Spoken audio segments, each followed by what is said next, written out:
Let's try this again. Good morning, all. I look forward to this time together where we can connect for a time of reflection. I know we're apart physically, but we have certainly proven that we're not alone.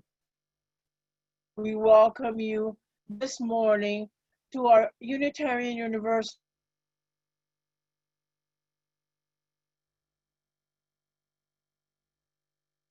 Associate. Today, we have asked everyone to stay home and view or hear us on your personal device.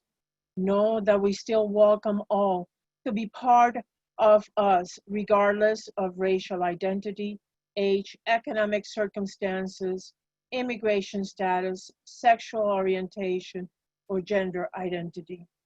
And doesn't that mean so much right now at this time? If you're someone who is viewing this and it's your first exposure to us, feel free to contact our office or webpage for more information, and it's also where you can download newcomer form. The link is in your chat box. You could sign up for a newsletter to keep up with all the activities here at UUFNN. You may notice on the top of your screen, there is a speaker gallery view. You can toggle back and forth however you want to view this service.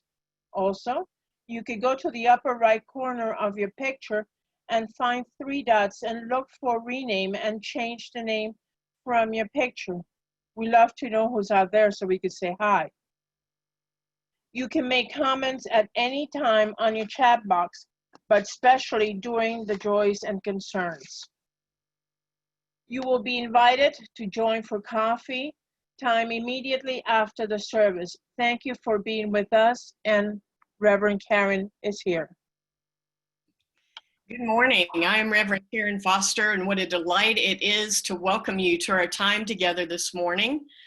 And I have a very special welcome back to offer this morning. Our Director of Lifespan Religious Education, Kristin Famula, is back among us today, and we're so delighted to welcome her. Matilda is doing great. She's almost 2 months old, and Kristin is back from parental leave, and we're just delighted with how well everything has gone, the birth of Matilda, and Kristin, a warm and wonderful welcome back to you.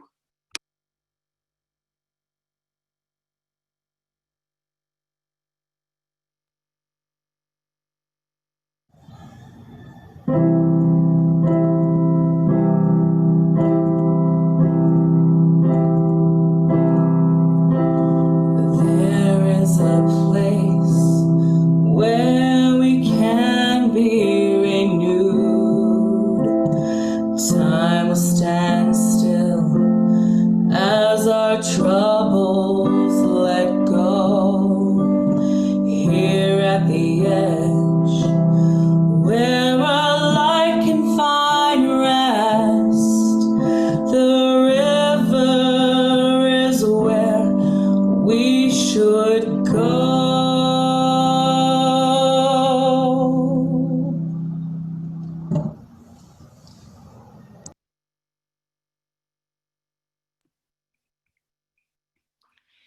In these days of continuing uncertainty, we're invited to open our hearts and our minds and our spirits to being connected wherever we are. I invite you to take a few deep breaths this morning, settle in for a short while, come fully present to be connected in community so that we can move from comfort to courage and be reminded in these days that we are not alone.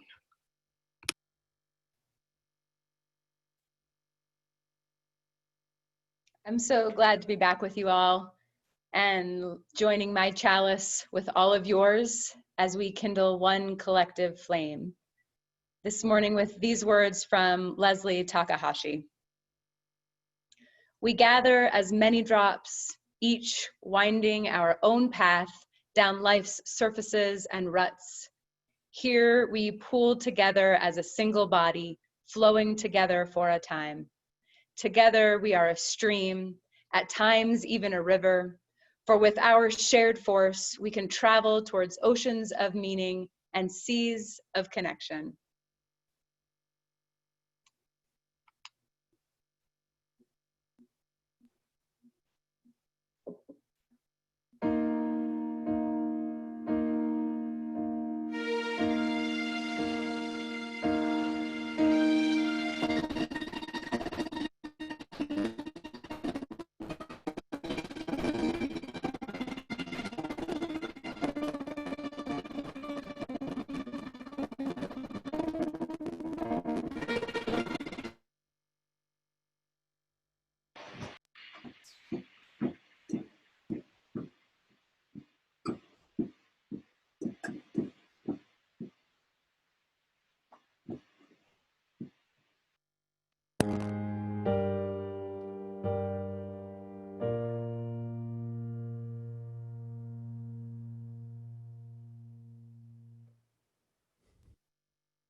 When I Am Among the Trees by the late, great Mary Oliver. When I am among the trees, especially the willows and the honey locust, equally the beech, the oaks, and the pines, they give off such hints of gladness. I would almost say that they save me, and daily. I am so distant from the hope of myself, in which I have goodness and discernment, and never hurry through the world, but walk slowly and bow often. Around me, the trees stir in their leaves and call out, "Stay a while." The light flows from their branches and they call again. "It's simple," they say. And you too have come into the world to do this, to go easy, to be filled with light, and to shine. Ralph Waldo Emerson thought that the natural world was essentially a spiritual text that could be read by careful observers. In that regard, I am nothing if not an Emersonian. I do not have the gift to wax poetic about it like Mary Oliver does, but I am so, so grateful of her gift. I have one of her CDs in my car, and whenever I have the opportunity to go to the river or the woods or somewhere in nature, I try to listen to the sound of her voice reading her own poems so that I can try and remember to see with Mary Oliver eyes. One of the reasons that I love rivers so much, I think, is that, you know, if you step into a river and you step out again and then you step back into the river, it's a different river. I want to talk today a little bit about the whole idea of headwaters, or the confluence of where waters come together, where rivers merge, or where a river pours into the sea or other body of water. If you have a favorite place like that, I invite you to take just a moment and reflect on it. Where is it? What does it look like? How do you feel when you're there? What do you notice? Here is one of my favorite places like that.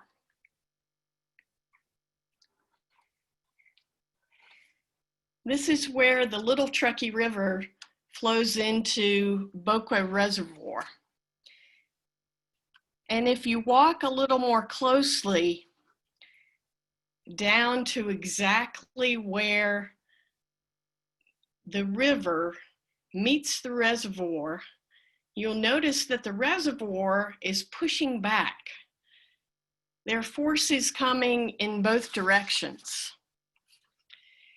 You know, headwaters, the confluence of waters, it's a messy place. There's turbulence there. It's not linear. They're not clean lines. It's very unclear. It changes direction. It can't decide which way it wants to go. And if you take a few moments and stand and look at that spot, what you'll notice is that if you try to pinpoint the spot, which I love to do is kind of a meditation, I try to pinpoint exactly where's the spot where they come together. And if you do that for a few moments, you'll notice that it changes and it moves. It's not exactly the same every time you look. And you know, I think that maybe headwaters are a good metaphor for what we're living through right now.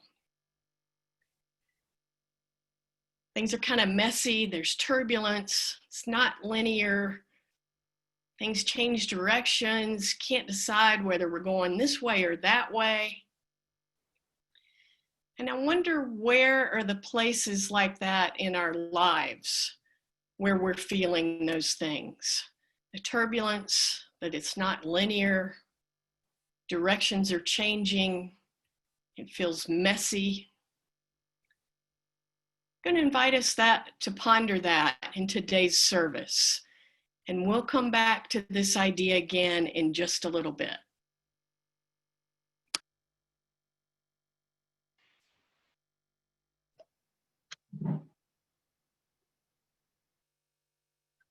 I've got peace like a river, I've got peace like a river, I've got peace like a river in my soul. I've got peace like a river, I've got peace like a river, I got peace like a river in my soul. I got love like an ocean, I've got love like an ocean, I've got love like an ocean in my soul. I've got love like an ocean, I've got love like an ocean, I've got love like an ocean in my soul.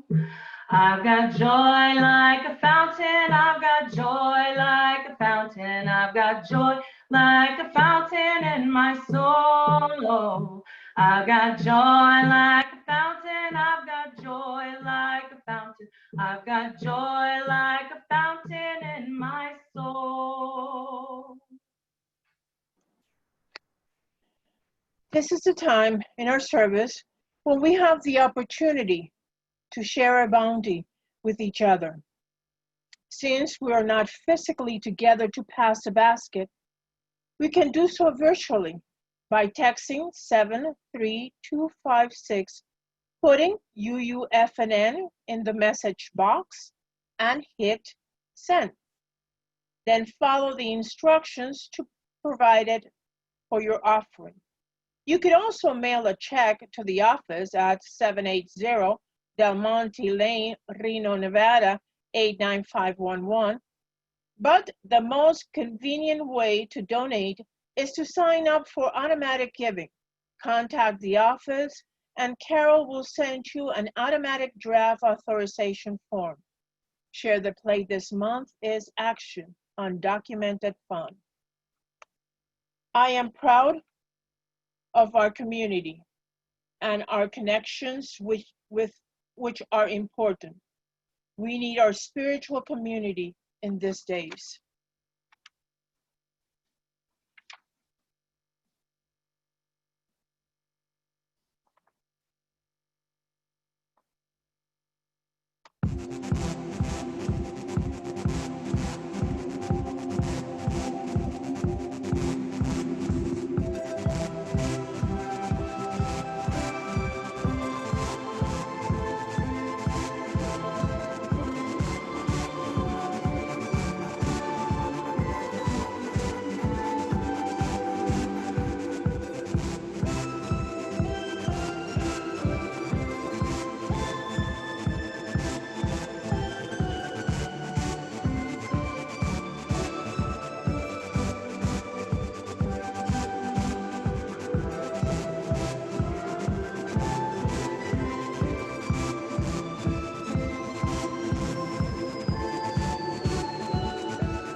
Could you all join me now in blessing our offerings to the work of this fellowship, which is helping more people grow in love, faith, justice, and joy.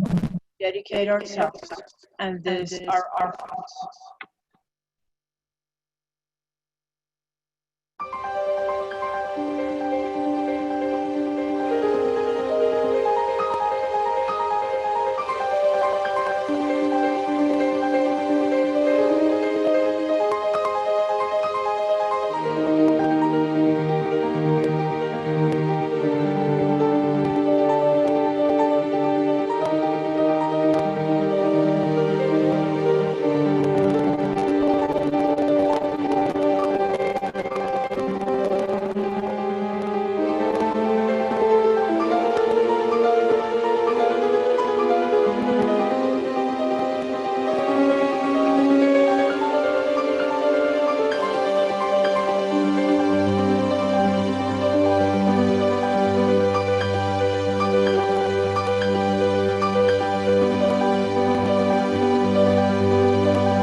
At this time, we're in a place of messiness and turbulence, not unlike the headwaters that we can experience in nature.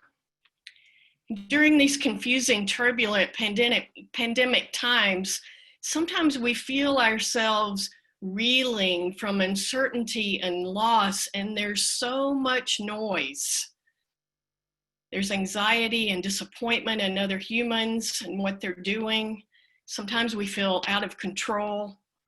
It's hard to discern wisdom among all the noise. You know, so much of our lives is lived from the neck up.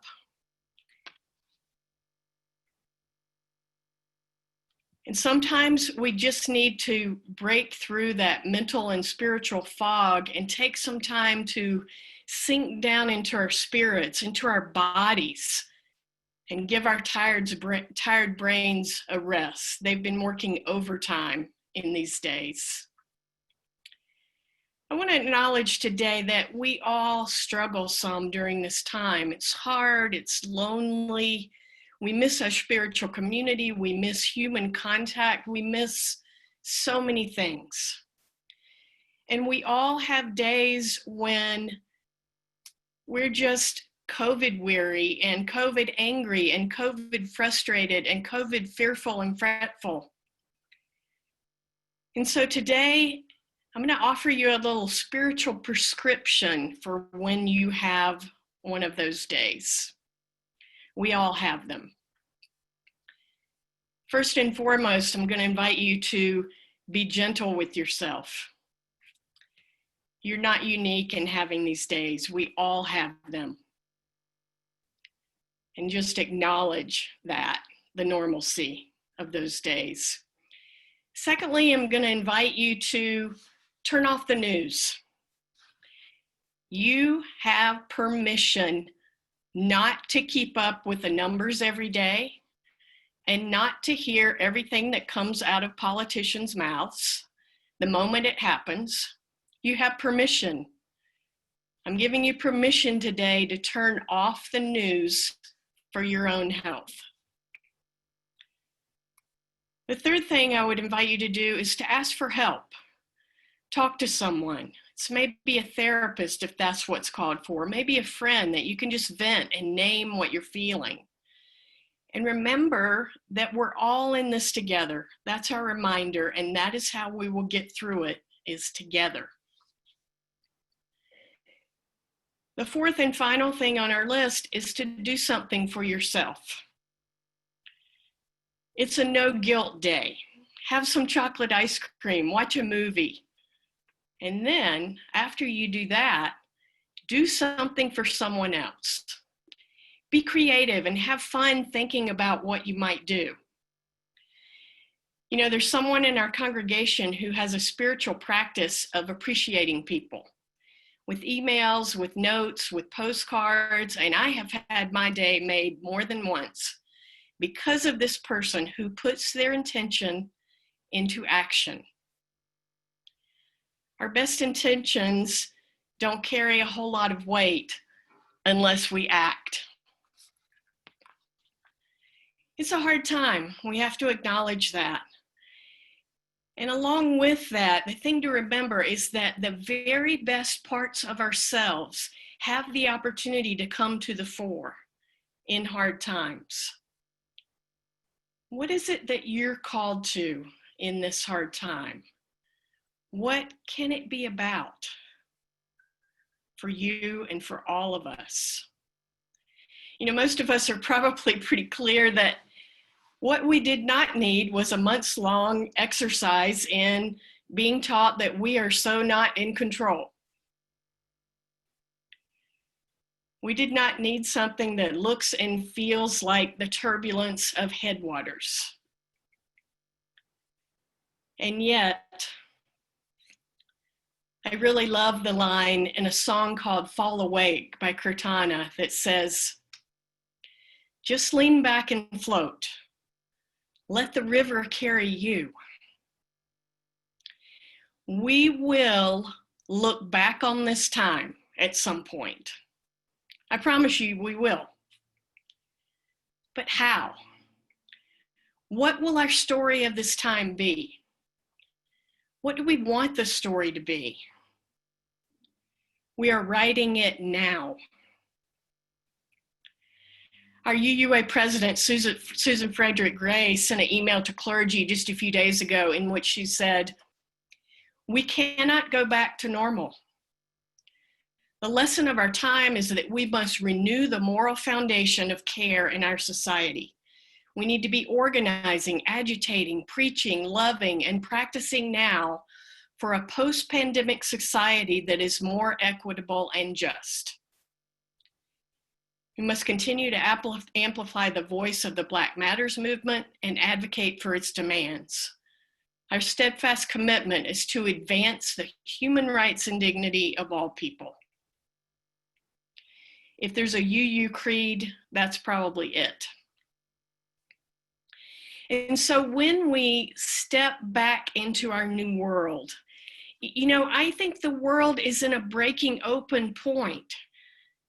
It's at a point where something new is being birthed. We're in the birth pangs right now. And when we do step back into that new world, we have lots of ideas and dreams of how we would like that to look, but how are we going to look? And I mean that in two ways.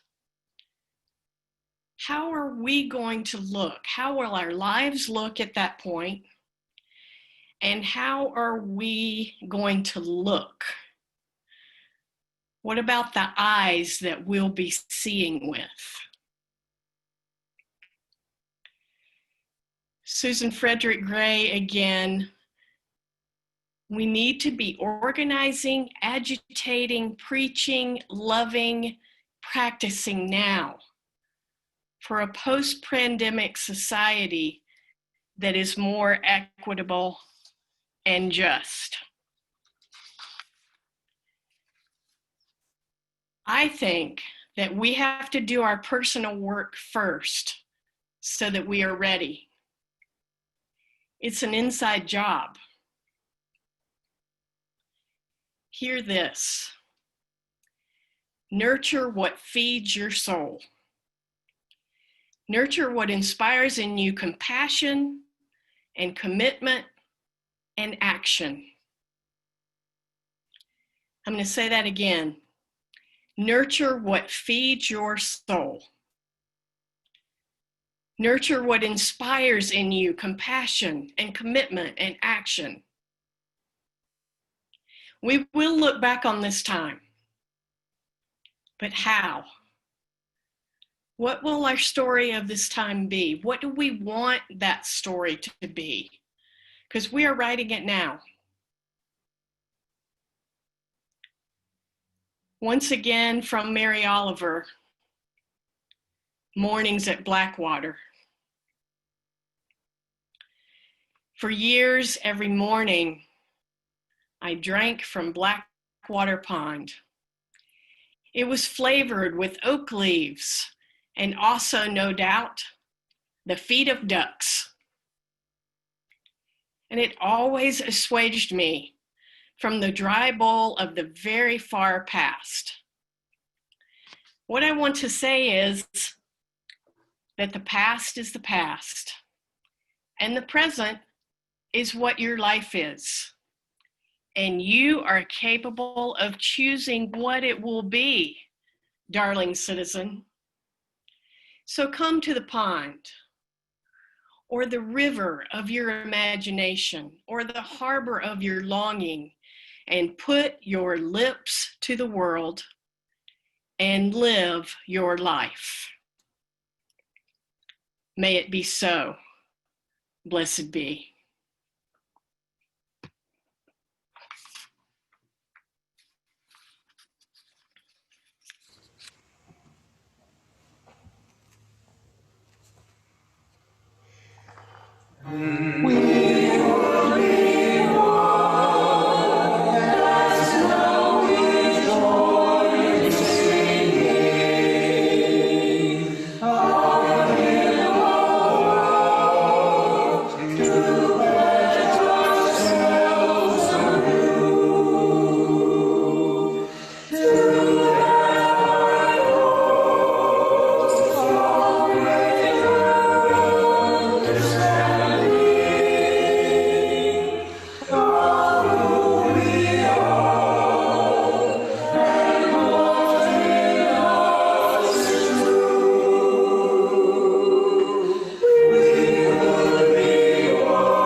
I'm going to invite us to add an additional element to our meditation and prayer time today. Focusing on those headwaters of our lives, looking at where the turbulence is and looking at what we're called to in these times. Maybe you're pondering a change, a small one or a large one. I saw an article this last week that says that many people feel that during this time they're developing unhealthy habits. Maybe that's one of the things that we need to be taking a look at. Maybe you feel that you're eating too much or drinking too much. You need to exercise or get outside more. Maybe you're needing to reach out to that estranged person or that strained relationship. Maybe you're feeling called to be vulnerable, to tell the truth to someone. And maybe you just want to do a better job of letting folks know that you love them and that you appreciate them. You know what it might be during these days. You know. Whatever it is that is nudging you from the headwaters of your life. Beloved, nurture what feeds your soul. Nurture what inspires in you compassion and commitment and action. And so today, as we express our joys and our concerns and our celebrations and our sorrows in the chat box, I'm going to also invite you to express, if you would like, that change or commitment that you are making. Whether it's getting a little bit more healthy or whatever it is that you are feeling nudged to do. Maybe you've been putting it off, and maybe you just need one step to make a beginning. If you would like to say, even just very generally in the chat box, that you are making a change today or making a commitment, I invite you to do that as we join together in sharing our joys and our concerns, our celebrations and sorrows, and our intentions and commitments for today.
We're having some technical difficulties, so we'll take a few moments together in silence as we come together in our prayer and a time of meditation. Feel free to express your intentions, your commitments, your joys and sorrows in the chat box.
went down to the river to pray, studying about that good old way, and who should wear the robe and crown. Good Lord, show me the way. Oh, mothers, let's go down,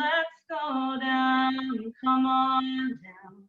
Oh, fathers, let's go down to the river to pray. As I went down to the river to pray, studying about that good old way, and who should wear the starry crown. Good Lord, show me the way. Oh, sisters, let's go down, come on down. Oh, brothers, let's go down to the river to pray. As I went down to the river to pray, studying about that good old way, and who should wear the starry crown. Good Lord, show me that way. Oh, family, let's go down, come on down. Oh, family, let's go down to the river to pray. Oh, family, let's go down, come on down. Oh, family, let's go down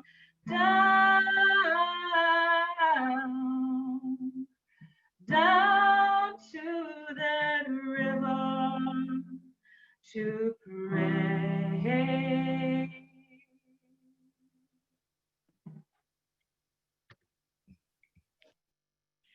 We send out our blessings today. As many of you have mentioned to Kristin Montan, Kristin had surgery early in the week. He's doing well, and we hope that he'll be home tomorrow. Also, our prayers go out to Barbara and Josh, who have been ill. And we want to bless all of the commitments, all of the changes, all of the intentions that have been expressed, and all of those that are still bubbling up, that we're being nudged and called to, that we might give a nod to those, and that we might move ourselves into more of what feeds our souls. I want to thank you so much for joining us for our service today. I invite you to watch your email each week for the programming and connection opportunities that we have available. And if you or anyone that you know needs some support, whether electronically or otherwise, we hope that you will let us know that so that we can offer the support that we are able to offer.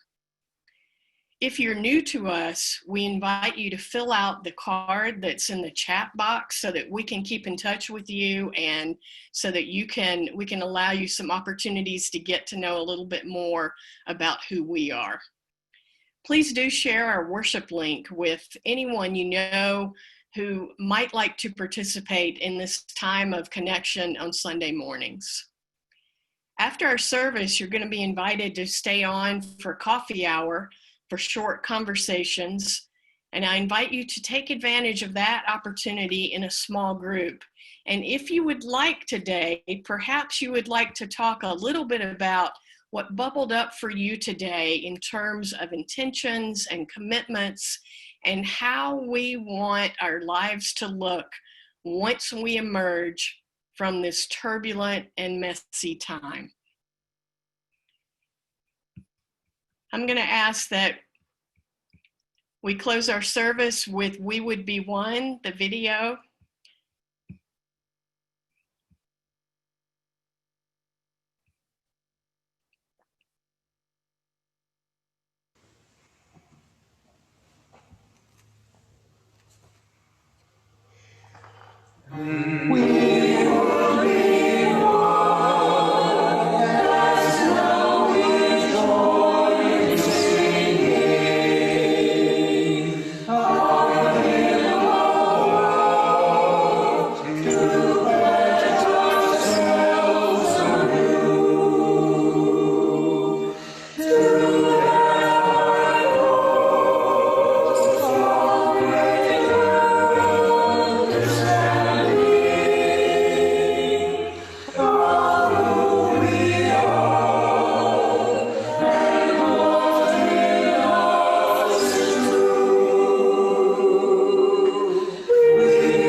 Beloved, for our benediction, may we all hold our hands up in our windows as if we are holding hands together and form a connection in that way. Beloved, on this day and every day, may you remember that you are strong, you are courageous, you are beautiful, and you are loved. And may you listen to that inner, still, small voice calling you to nurture your soul. Blessed be, and amen.